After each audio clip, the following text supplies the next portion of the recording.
I said, Edgar, I have a chair for you. If you need to sit in the chair, go ahead. He says, are you kidding me, Jim? I'm a Marine. I've got a story to tell. No one told me how long I could talk. Till I get through, I guess. And there was the big USS Indianapolis, and that's to be my home for the duration of the war. Leaving the ship to see the Indianapolis now go under and see that maybe 900 of the 1197 are in the water. Some 300 aren't going to get off the ship. And now here we are. We are desperate, wondering what in the world can we do. Daybreak comes that first day. Sharks, sharks, sharks. By the third day at noon, there are 17 of us. Now what's happening?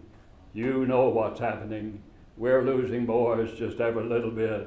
I had one other Marine with us, and my buddy Spooner had gone in the water head first, so he's got all of that oil in his eyes, and he's rubbing that, and he's kind of rubbing that dry salt water, salt in his eyes, and then the sun, and the Spooner is not able to see, and he's going to commit suicide, and I fastened him on to me and swam with him in that second day. Now, you may think that you've been thirsty.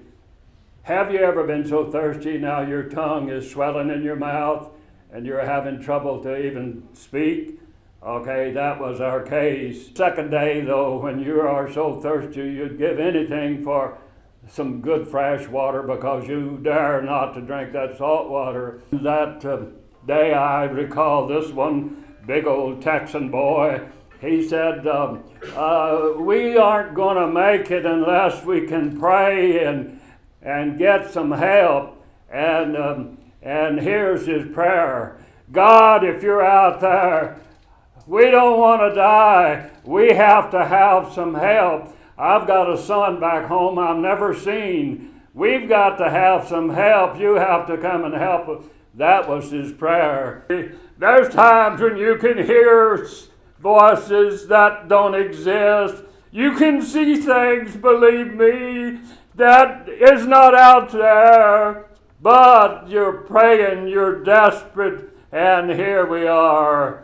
Potatoes, rotten potatoes. They leave the little raft and they came out and they joined me. And we have some rotten potatoes. Peel them best we can, but it was solid on the inside. And that little bit on the inside, you know, there's a little bit of water in that, little food in that. All the water and all the food that I had in 110-degree weather for 4.5 days. They asked him, how do you survive?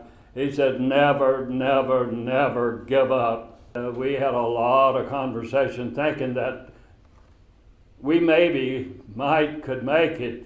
And then all of a sudden, I hear a plane. I hear a plane. Look, look, look, look. There's a plane. And it was. And, you know, I'm covered with oil, but if you are out there in that condition with all that salt and that oil, now what's the condition of your body? It's rotting away.